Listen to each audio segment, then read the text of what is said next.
Welcome to both Success and Integrity with Bessi Graham, a podcast dedicated to established business leaders like you, ready to bring more meaning into your life in a way that strengthens rather than threatens the financial stability of your business. I'm your host, Bessi Graham. I've worked with business owners, governments, and large funding bodies like the United Nations for over 20 years to bring doing good and making money back together. So let's unpack why you don't have to choose between experiencing success or having integrity in your life.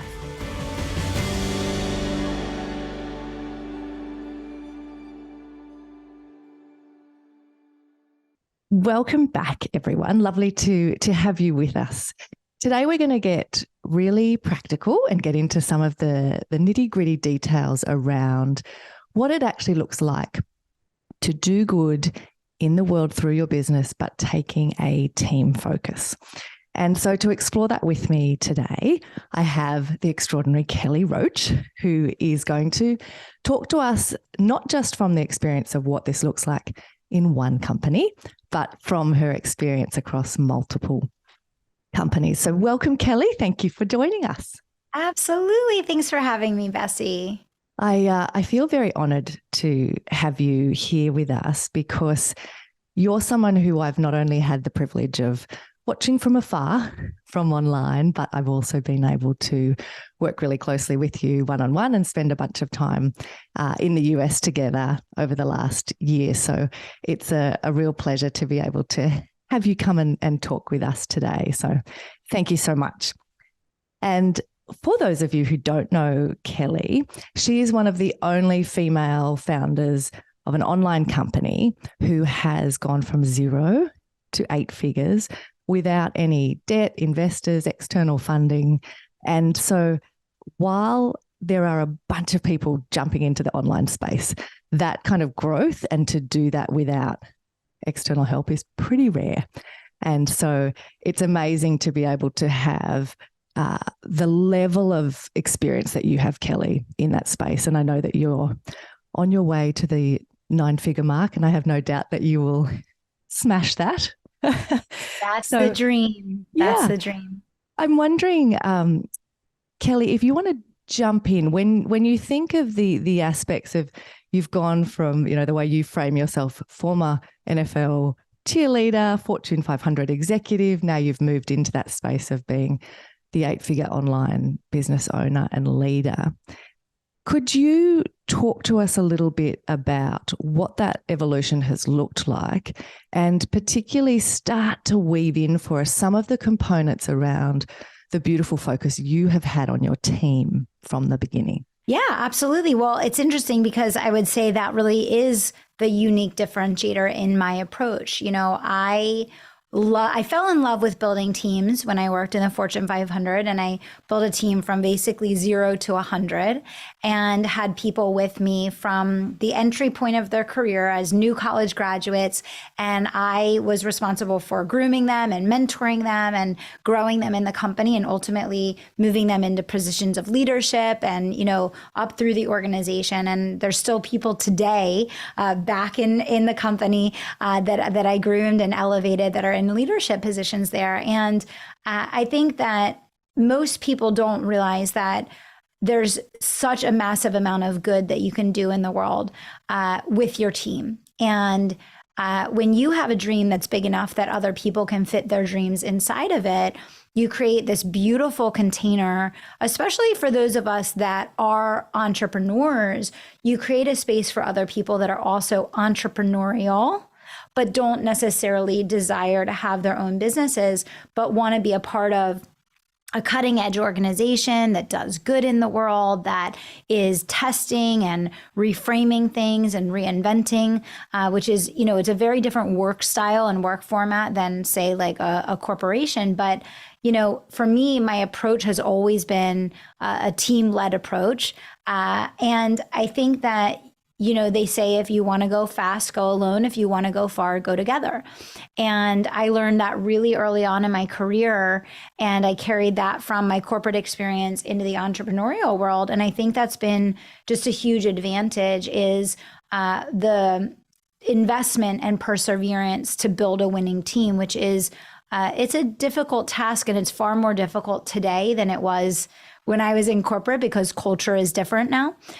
People are different now. And so it's a far greater challenge today than it was 20 years ago when I started building teams in corporate. But I've gotten to see team members of mine that now invest and are investors. I've gotten to see team members buying multiple homes and properties, and I've gotten to see team members that take care of their parents and all sorts of amazing things that are possible through prioritizing team within your company and empowering them to learn from you so that they can achieve their goals and achieve their dreams. Yeah, there's so many interesting aspects there. One of the pieces that you just mentioned, which kind of took my brain off in another direction, was that the point around some of those components that were difficult about building a team, but that you saw the value in it.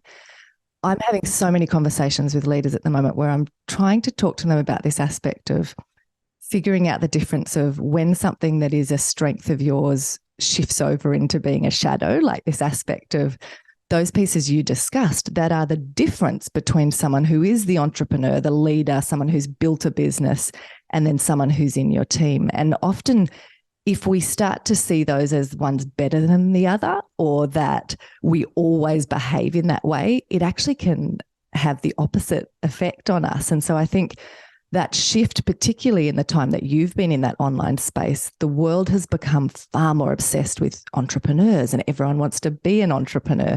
So even as the leader or the business owner, I think that's a part of our own personal growth, is to sort of come to that place where you recognize your own strengths, but you create that beautiful environment you're talking about that allows others to bring their equally important strengths to the mix. Yeah. Yeah. And I think that's the thing.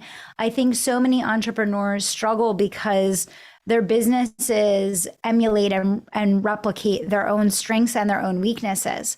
And each of us have unique talent and a unique gift, right? But if you look at a business is like, I always think of it like the face of a watch. When you lift open the top of a watch and you see all the gears and all the moving pieces, there's hundreds of little things that are working together underneath the face of the clock that no one sees, right? And that's how a business works. And for so many entrepreneurs, I think one of the reason that burnout is so prevalent in the entrepreneurial space is that when you are a victim of your own strengths and a victim of your own weaknesses, it's really, really hard to build a sustainable business. So when your strengths are at play, it's a high. And when your strengths are, to your point, like showing your shadow, it's a low. And for me, I think that just over the years, continuing to develop my own awareness of my strengths and weaknesses and being very clear about who I need to surround myself with that has an opposite perspective from me and has a different skill set than I do, so that I can live in the zone of my genius and can rely and trust upon experts who are the best at what they do. That's been super, super key. But I will say it's not as easy as it sounds. And I think that's the rub with all of this, right? Because to your point, Bessi, the world of entrepreneurship has been over glamorized for people becoming entrepreneurs. But the most dangerous part of that is that employees that are stepping into entrepreneurial companies don't know what they're stepping into. And so it's a really, really big risk. And no one's talking about this. Back 20 years ago, if someone said that they were joining a startup, people would say, "You're crazy. You're going to work 100 hours a week. You're not going to make any money. You're going to be in a company that most likely is going to fail. You're probably going to end up back on the street a couple months from now." Because 20 years ago, people understood that entrepreneurship is risky and a lot of businesses don't make it, which is still true today. 85% of businesses don't make it. And so there was an awareness for an employee going into an entrepreneurial company that they had to be so deeply tied to mission and vision and the passion behind what they were doing that they were willing to endure the risks that go along with that. And now when people join entrepreneurial companies, because entrepreneurship has been glamorized so much in culture, people don't know what they're stepping into. And I experienced this in my own business. When we were booming and we were growing, I had a lot of people join my company that they wanted to be part of the success they were seeing on the outside. They didn't want to be a part of the process of what it took to create what we were creating on the inside. And I paid big time for that. And it didn't make me any less of a believer in team. It's my favorite thing about business. Like I love working with my team. It's what brings me joy. But it is important to understand how much culture has shifted, and that, you have to be really careful, because this has been glamorized and people don't realize what it takes when you see a brand out there that looks like it's doing these amazing things and everything looks zipped up and beautiful and perfect on the exterior. The battle that's going on inside that company all day, every single day to get to that outcome is completely misunderstood. Yeah. And then people are like, I thought it was going to be this. This isn't what I signed up for. And you're like, no, I told you it was going to be this. You didn't believe me because you saw that, right? So it's a very interesting time in culture right now, for sure. Yeah. And there's such whether it's around this obsession and romanticizing of entrepreneurship, or whether it's how it's so easy to make money, or whatever these pieces are, we've had this disconnect between the connection of risk and return, that when you take some risk, there's return connected to that. And I think those pieces are tricky too, as the entrepreneur or the business owner, and this weaves into the complexity or nuance in the conversation around a team focus, because it can turn into that aspect where people are expecting to have all the rewards of being the business owner without the risks. And so that piece of trying to figure out the way to do that well, again, in my mind, just highlights how important it is for us as the leaders to be doing incredible work on ourselves in the process, because as you said, it's not a straightforward path. For sure. I mean, you just have to be so open to looking at all of the ugly parts. Right? It's just, you can't get there otherwise. And it's a constant process of getting better. And, I think that in early stage of building a business, when people are showing you different pieces of the business, you want to defend it, and you want to say no, and you want to say, you're offended when people say, but you can't grow that way. You have to be able to hire a team that can show you all the ugliness, and you have to be willing to accept it and be willing to invest time and money in fixing it. And I think that's another really important thing. Everybody likes the idea of having team because they want to get things off their plate and they want to make their lives easier. And that's great. But the flip side of that is, if you're going to have team, you have to be willing to invest the time and the money into things that naturally may not be your choice. But in order for the team to succeed, there's so many things that need to evolve and be cleaned and scrubbed and constantly reinvented in order to create an environment in which people can succeed. But the flip side of that is then when you find people that are your people, which I am very blessed and very lucky that I have found a lot of those people over the years. And now in multiple companies of mine, they're kind of sprinkled into different businesses of mine. When you find those people, you really, truly never feel alone, in entrepreneurship. And you have the capability of doing things that allow your vision to come to life in a way that it never could have, because you couldn't have done it by yourself. And for the employee, many employees that work in entrepreneurial companies can achieve potential in their lives that they never could in a corporation, because they have the ability to have entrepreneurial freedom and autonomy and creativity and be stretched in ways that they would never be stretched in a corporation. But again, it's a double-edged sword in every way, because for a lot of people, the uncertainty and the pace just makes them insane. They can't, it just, the overwhelm of the pace and the agility that's required for some people, that's just, it's never going to work. And then on the flip side, for people that have a strong entrepreneurial spirit, but they just don't want to be the owner, they want to be the number two, or they want to be the business leader, or whatever the case, for them, it's like, it's their dream, right? And it's their home, and it's their place where they can achieve all the things in their life that they want to. But all of this to say, Bessi, I think that one of the biggest things that I see every day in the entrepreneurial space is I think so many people get burnt out on team because it's not a straight line. You're going to go through a lot of the wrong people in the process of finding the right people. And if you think about it from the perspective, this is how I like to think about it. If you're trying to do something in the world, you're trying to play on the level of impact where you're affecting the world at a 1% level. You are creating change in the world. You are doing something revolutionary. That's 1%, right?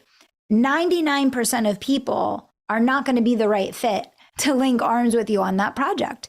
And what happens to a lot of business owners is they get those people in the 99% in their company, and it's not a fit and it doesn't work out.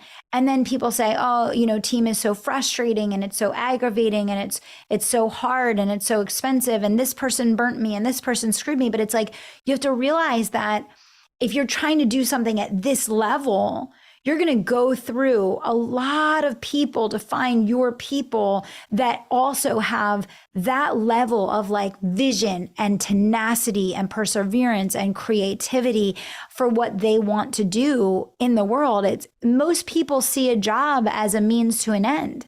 You're looking for people that see a job as a means to create impact and change and good in the world.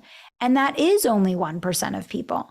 And so it makes sense that it's only a small fraction of people that you hire for your company that are going to end up being those people. Does that make sense? Absolutely. And I think too, there's an element in that, Kelly, that's around, there are components that also connect to the stage of growth the business is at, but also where we're at as a leader, because we can read things in a book, have a whole bunch of very definite ideas around what's important and how we will lead and how we'll show up. But you do have to go through experiences where something goes from just being a theoretical idea to lived experience, and then you're able to allow yourself to be human in that as well. And I know that you speak about the 5 stages of building your team, and there's sort of these components of when you're starting out and you just need helpers, and then you move to employees and you kind of work your way up. Are there, when we think of this aspect of the critical role of team and their connection to the fact that if we've created a culture where when the business wins, the team wins, and we're starting to have this mutually reinforcing aspect to our business, are there different challenges or different ways you connect with your team and understand what they even want or what their well-being requires in those stages that we need to think about differently if we're in the stage of having helpers, as opposed to the stage you're in now where you actually have a full-blown executive team across different businesses? Yeah, it's such a good question. I mean, I think at the end of the day, what it comes to is this. You have to reinforce the behavior that you want to see in your company. And I think people put far too little thought into how are they constructing an environment that creates a simultaneous promotion of all interests. You win, the clients win, the company wins, the team wins, right? Everyone wins, right? And thinking about that in the way that comp plans are set up, rewards are set up, incentives are set up.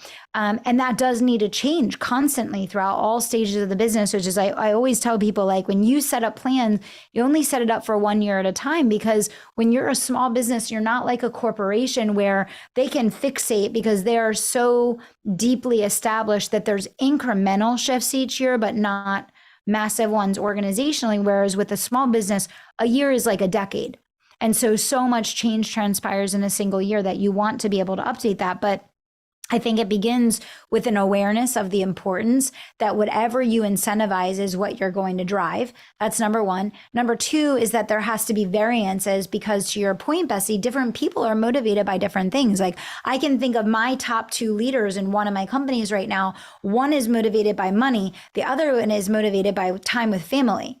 And so these are two completely different incentives, right? So and if you when I think ignore of one, that, if you ignore that and incentivize the person who wants time with family with money, you'll miss the whole point. Yeah, exactly. So it's then taking it to that next step of asking those questions and gaining an understanding, and then talking to people about, okay, how can I show up for you in a way that is going to support your dream fitting within the company vision, so that you feel like everything that you're doing is moving you forward in your life. Because I think at the end of the day, what we have to remember is humans are humans are humans are humans, right? So when people feel that they're progressing towards their life and personal goals, they feel good.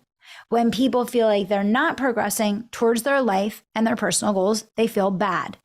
And so it's as simple as that. How do you create an environment in which people feel like they are progressing towards their goals? And I look at when I was first starting in corporate, and I was taking over a lot of new branches, and I was doing a lot of turnarounds. I had high turnover because I had to replace a lot of staff.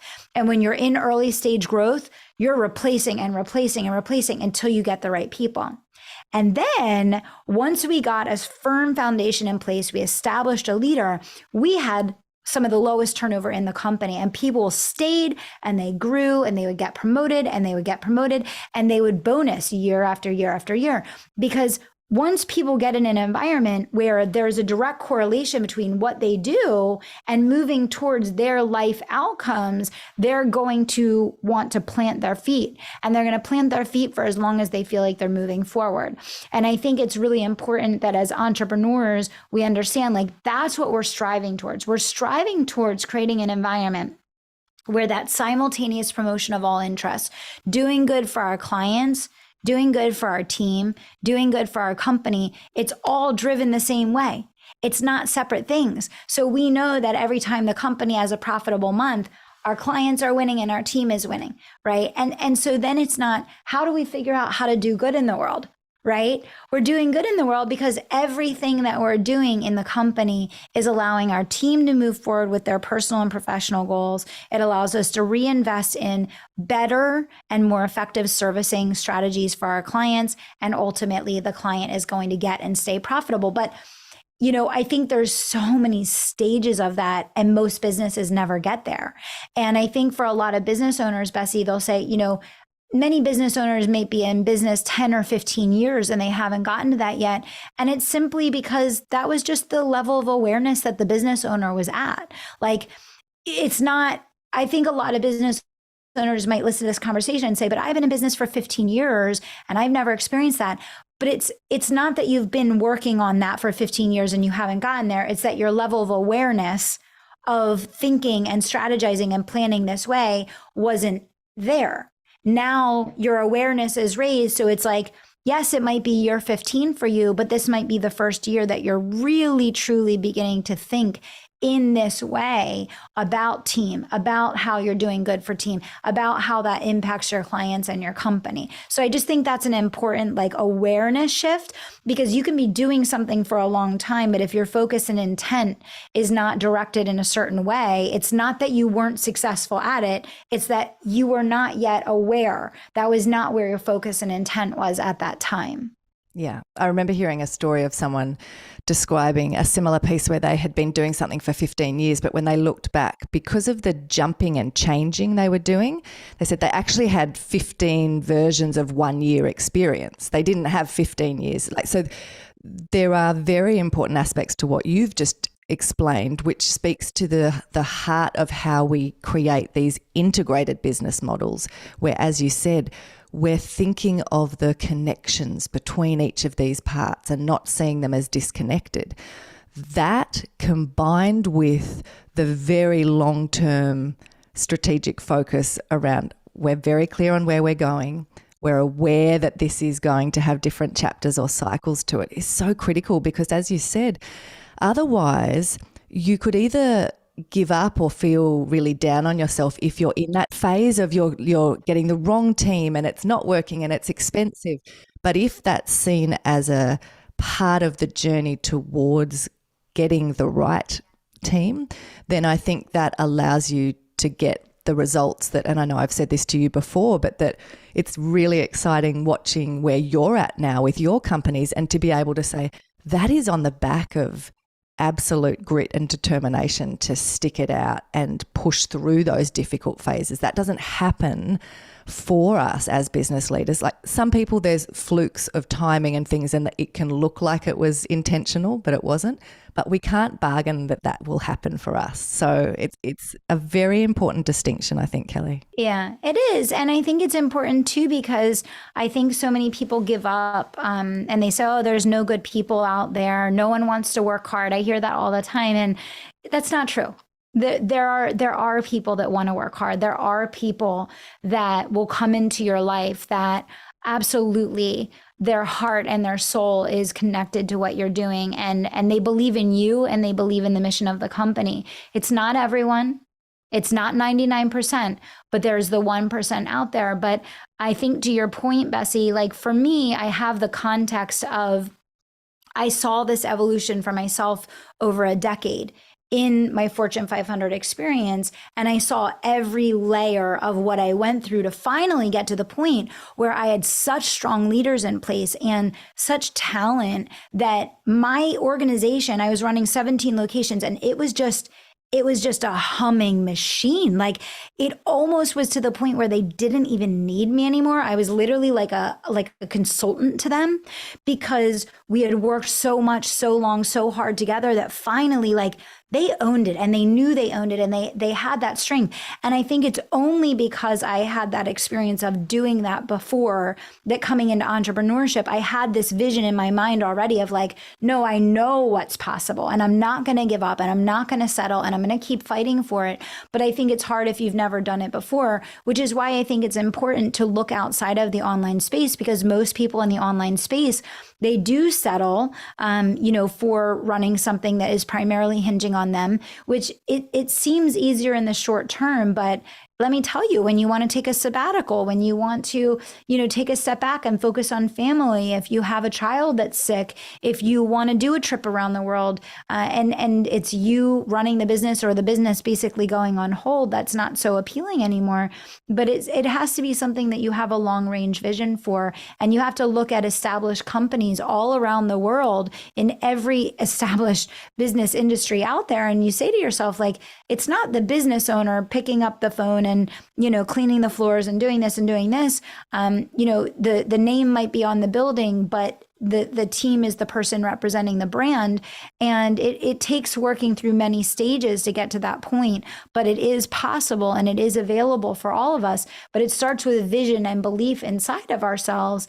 And then secondarily, creating an environment in which people can thrive and they can see that for themselves. And it won't be for everyone. And you will go through a lot of people in that process. But the 1% employees are out there, just like you are the 1% pursuing your dream.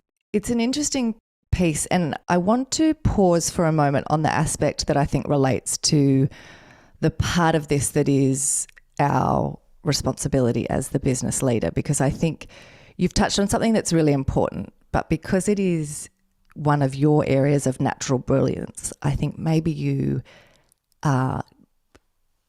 think that it might be easier for people than it is because it's natural for you, right? So the connection that most people, and I think this is even the case in big corporate settings or even huge bureaucracies with lots of the work I've done with governments and big, international funding bodies, that for so many leaders, their own identity is so tied up in their role or them being the person who makes or breaks, so the decisions are theirs, things come through them, that people aren't able to do that piece that you've just spoken about of separating out this connection between us being so important and that we are the critical linchpin of everything. And that piece, I know in my work, I've always said one of my main jobs is to make myself redundant.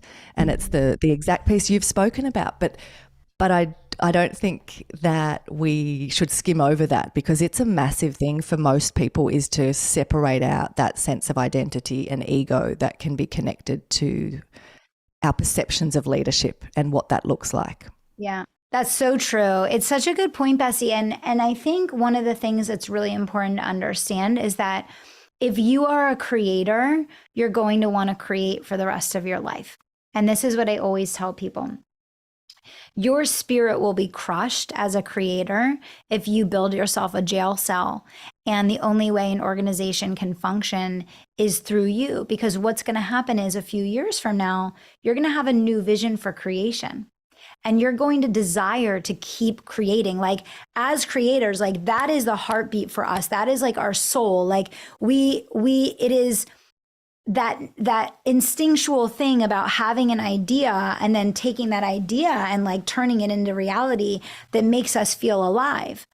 And I see so many people that they've built something, but it's so reliant on them, and it can only function with them. And then here they are wanting to keep creating, but they can't step away. They can't pull back. They can't give their attention to this new thing, because this other thing is just going to fall apart if they step away from it. And I think the big thing to understand is, like, you have to have the awareness over a period of years, not weeks, not months. I've been working on this with my own company, my coaching company, for over 5 years now, and they're still not completely self-led. We're getting closer. Every year we're getting closer, but we are not there yet. And that's over 5 years of dedicated focus. And so I think the thing is you have to realize that your perception of everything is like from the place that you're in. But if you can't begin now to build something that is going to be able to thrive and succeed without you, then ultimately what will end up happening is most likely you will get burnt out and you will end up closing it down. And that's what happens to the majority of businesses. Most businesses do not have a monetization event. Most businesses do not exit. Most businesses hinge completely on the business owner. Business owner gets burnt out. Business owner gets sick. Business owner gets tired. Business ends up going out of business.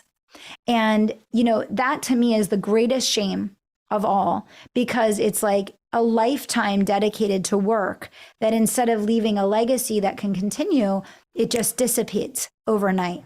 And the only way that you prevent that is by removing that ego of being needed, and removing that ego of needing to be the center of the universe in your business, and beginning to trust and allow other people to come into your world, and being very, very patient.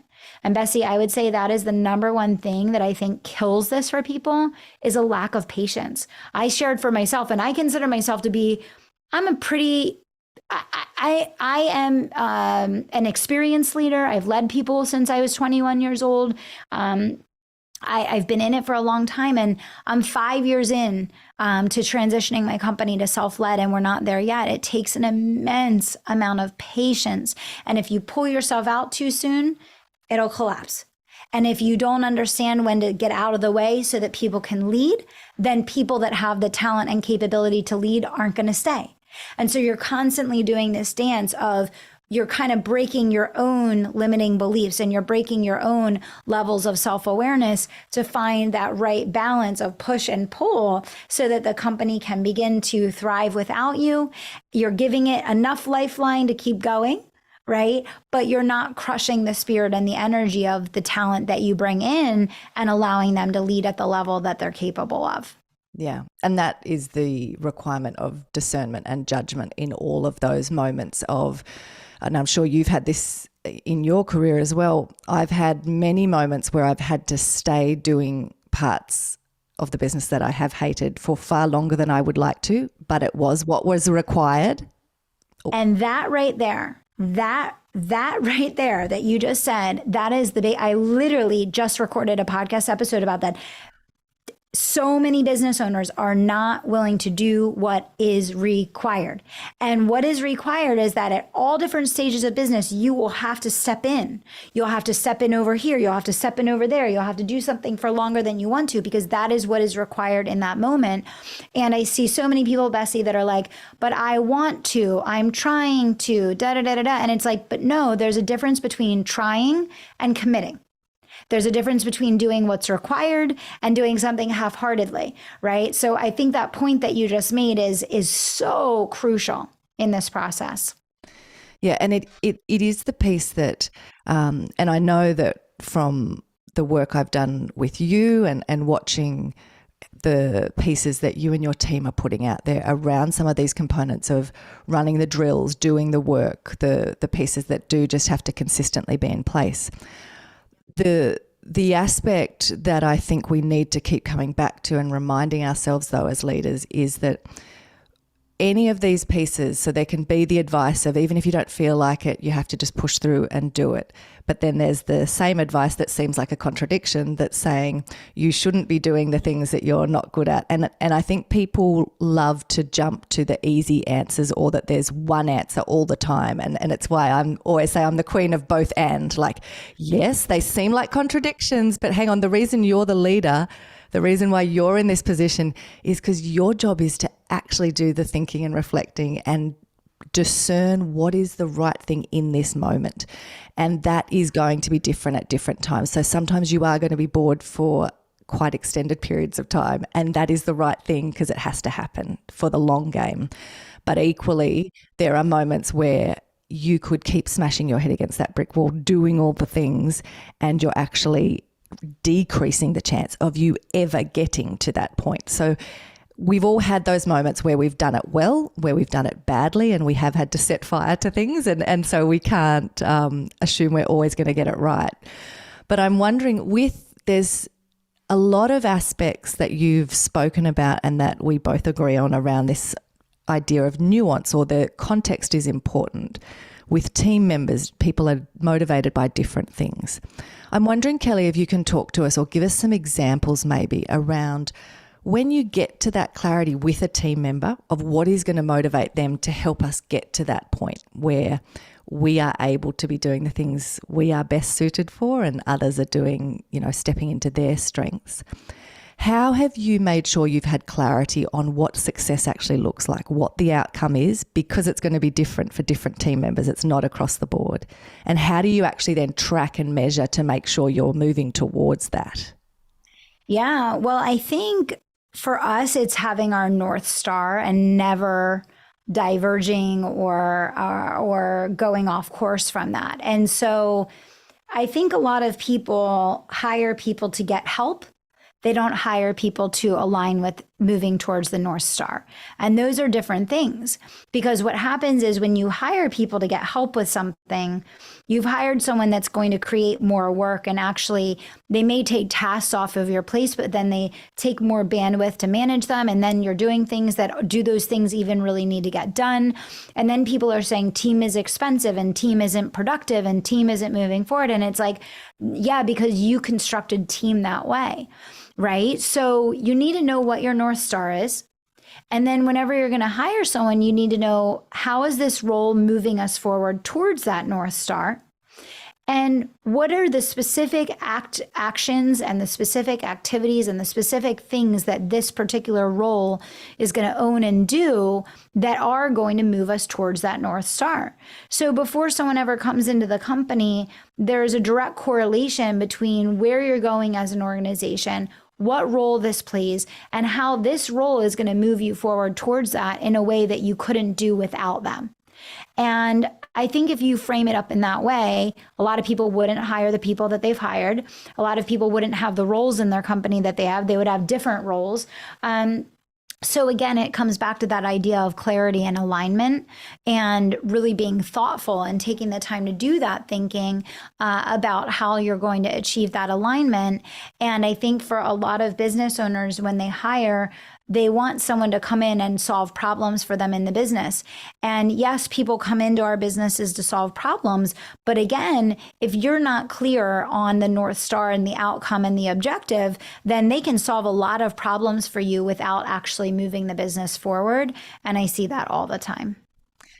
It's interesting too, because as you were speaking, the other thing that came to mind, I know I've done this many times, is that we can, when someone's coming into a new role, even if we think we've been really reflective and intentional in preparing for that, there can be this piece where we project onto people. I do this all the time, queen of projection. So I think I'm being kind and creating a space for them to win because I create the space I would want.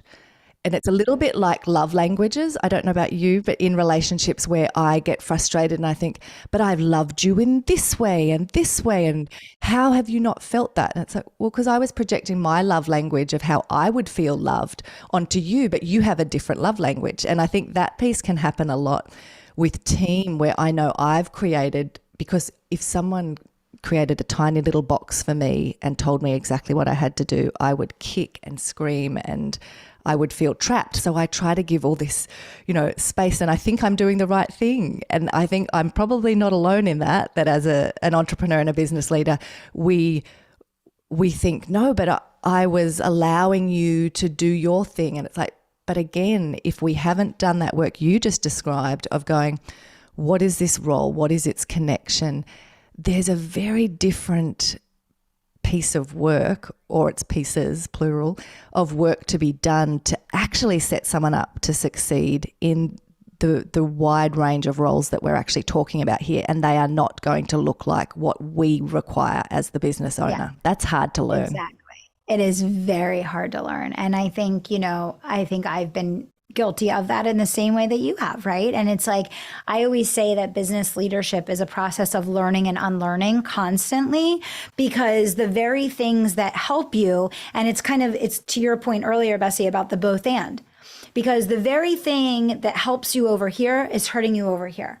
So you need to learn how to apply it here and then release it over here, right? And it's like, it's that constant process. And that's why people always say, business leadership is the greatest personal development exercise of all time. And it's true, because you have to be so willing to strip away all of your own perceptions of things and be able to see things through the eyes of other people in order to get through to people. And that's challenging, right? And it's a learning process, but I think it's worth it, because I think everything that you learn as a leader with your own team is what's also going to make you a better leader to the market, to your clients. It's going to allow you to keep growing in all the ways that you want to see the business grow, because the business can't grow beyond us. It can't. We're the leader. So it's following suit with us, right? I'm wondering, Kelly, there's two other pieces that you've spoken a little bit about related to your team that I'm curious to get your opinion on. One is that there's a lot of research around the benefits of purpose and how employees actually perform better and are more effective and connected to their work when they feel that sense of purpose in what they're doing. And it's not just this disconnected piece.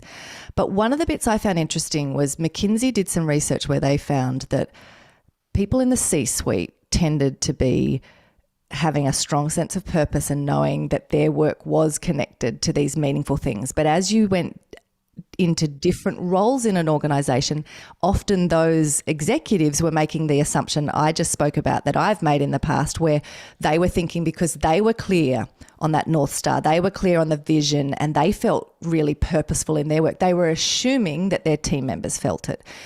Have you got any advice or things that you found helpful to actually make sure that piece? And I know that in, I think it was in Bigger Than You, in your book, you spoke about some of the leadership aspects and that over-communicating, the clarity piece. We have to keep communicating.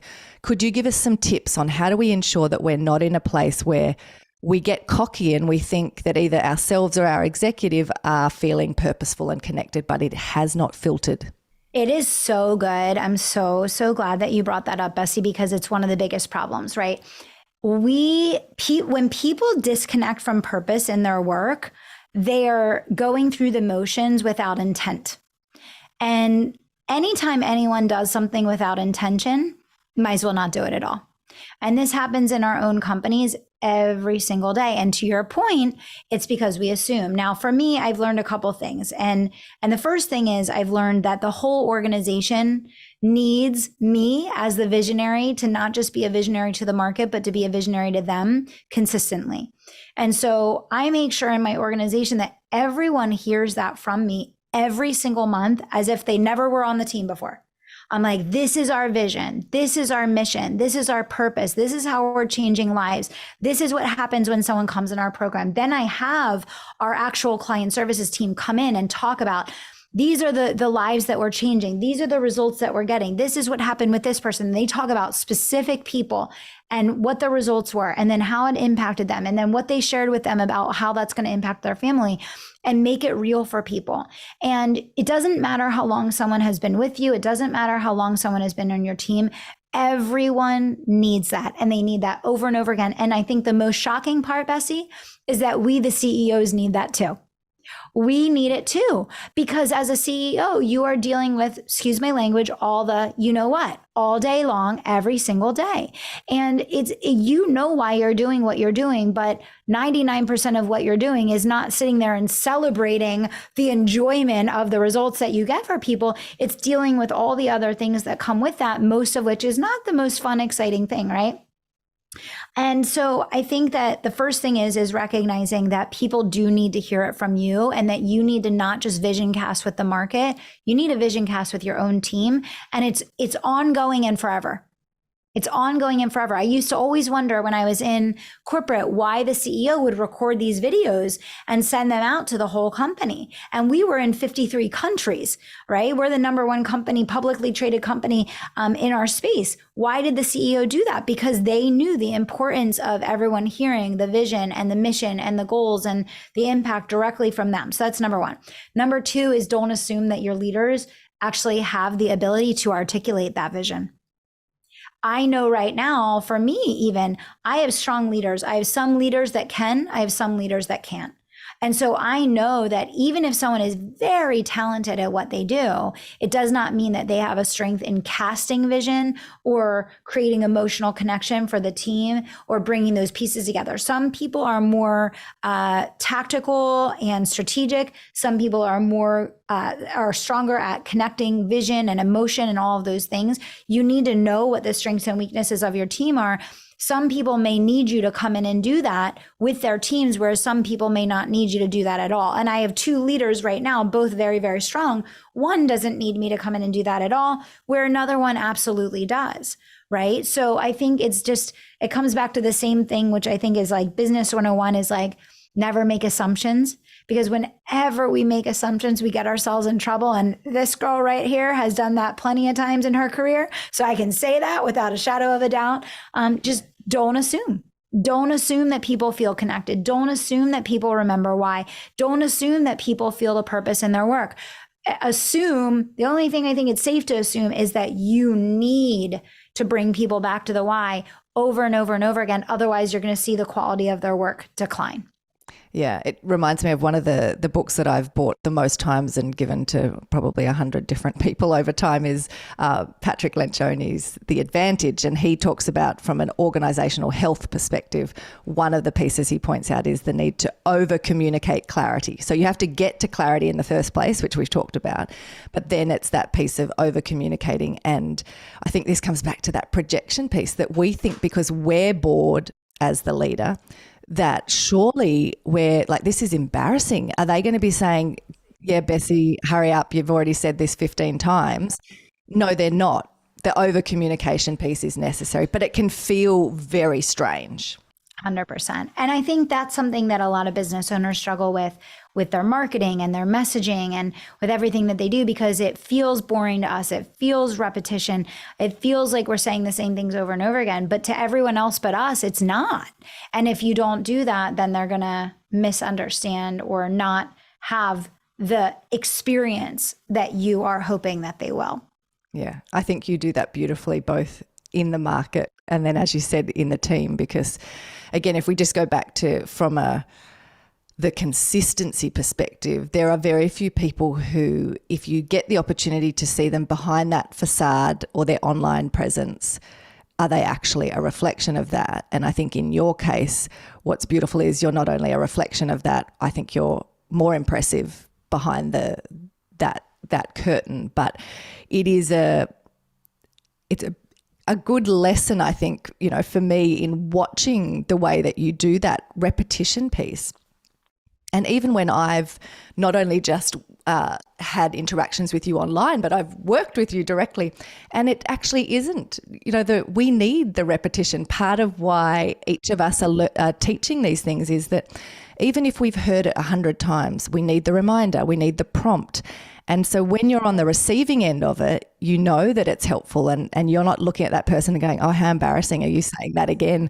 But when it's you, it feels so embarrassing. And I find myself almost preempting the embarrassment by saying, I know I've said this before. And I'm like, oh, Bessi, stop saying that. That's your own, issue there.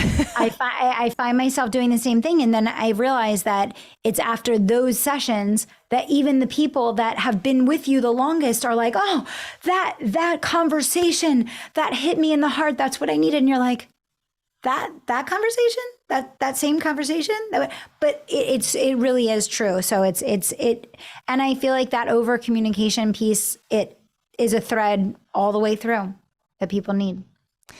There's two more pieces, Kelly, if you've got time, that I'd just love to draw out. So one is that when we look at the components of some of the work that you're doing with your team around building up this beautiful culture where there's the win-win, and it's from a well-being perspective, from your team having the kinds of lives they want to have, that is also important to you. I know one of the pieces you're looking at is a 4-day work week and working towards that.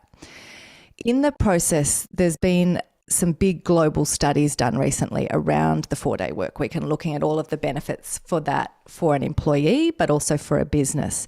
And one of the bits that made me think of you when I was reading that research recently was that it talked about the fact that the very significant increases in revenue that were created in the 12-month trials for companies, when they did a look at the 12 months previous and where were they now, it was nearly 40%. It was 37.55% increases in revenue that companies were having when they did this 4-day work week. But the piece that they spoke about was that the increases weren't because they were making employees work harder in a shorter period of time. It was that as they prepared to transition to 4 days, they actually had to improve their systems and processes, and they found efficiencies simply by preparing.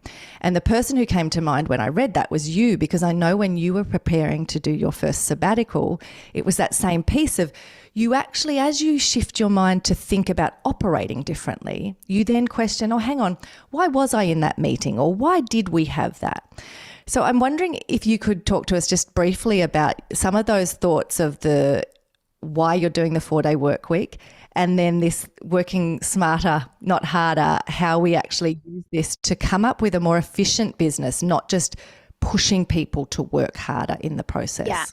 Yeah, I mean, that's exactly it, right? Like, we know it is fact that we have so much work waste and we have so much lost productivity and inefficiencies in the business. And we literally have spent the last year, and we're spending the rest of this year working on optimizing systems, technology, processes, and people, because we know that we're wildly inefficient. And I say that being a company that we were on the Inc. 5000 list last year. Like, we have grown tremendously. We continue to, right? But I know for a fact that we're working plenty hard, but we're doing too much, and there's still so much waste and so much fat. So I totally agree when you said that they found that the efficiencies came in the preparation, because that's the process that we're in right now. Our target date is January 1, and basically we're spending the entire year this year on systems, processes, efficiency, and up-leveling people.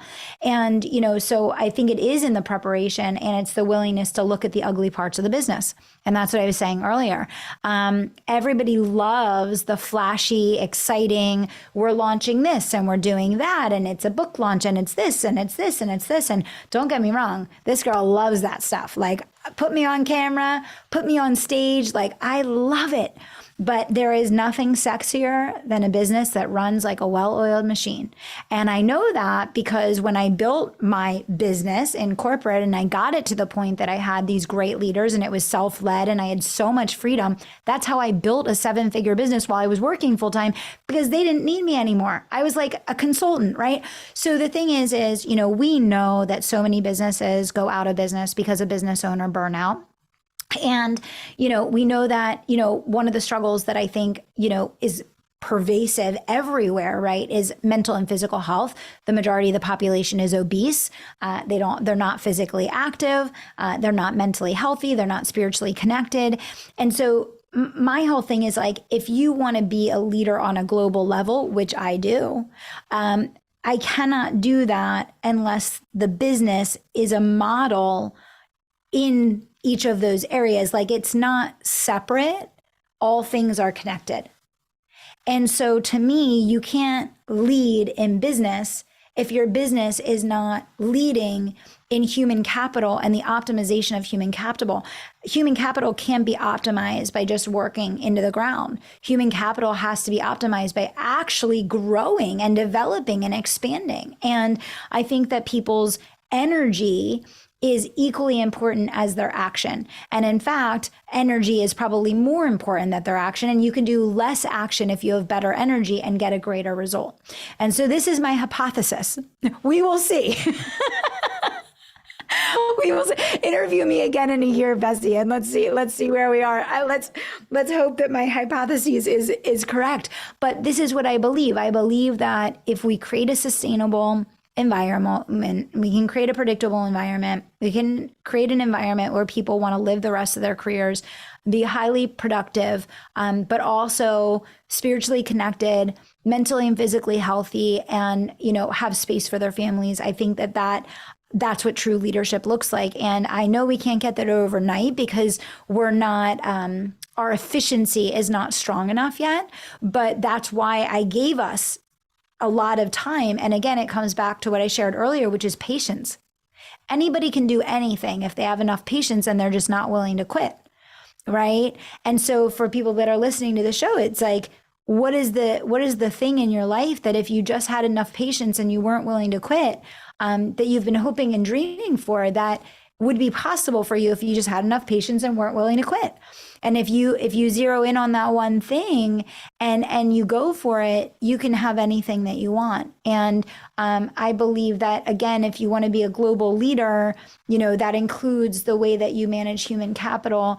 And I think we still have a long way to go with that. And for me, certainly, I don't have anything to teach anyone at this point. I'm trying to go through that learning process right now for myself. But I believe that we can get there. Yeah, absolutely. Yeah, so I think that is definitely a really strong thread through the conversation today, the aspects of the time frame. So not just the patience, but actually having that long time frame. And I think that you're right, as well as being persistent and having the grit there, it is the components we've talked about. If you've given many examples of where you are being multi-dimensional, where you are looking for connections. And so I think we also need to add in the reminder for all of us around, don't see things as disconnected. We're fixing this part of the business or we're trying to improve that part. You have to connect the dots. And then you also need to really be conscious of that role of discernment and making judgment calls as a leader. So thank you, Kelly. It's been amazing I feel like I'm like looking at my questions and going, oh Lord, there's like all these things that we could talk about, but it's been wonderful to chat. If people want to learn more or connect with you and your different businesses, what is the best way for them to connect with you? I mean, I always say, come over and listen to the Kelly Roach Show if you have an interest in business and leadership and life and all the things. That's my legacy body of work. So I would love to invite you all over there.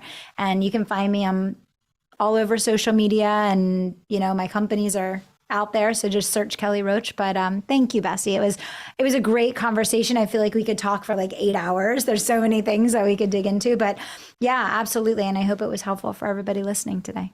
I'm sure it was. And we'll put some links in the show notes, but please do connect in with Kelly and her team, even if it's just to watch and learn and be inspired. But thank you so much, Kelly. We really appreciate your time. Thank you so much. Thanks, guys.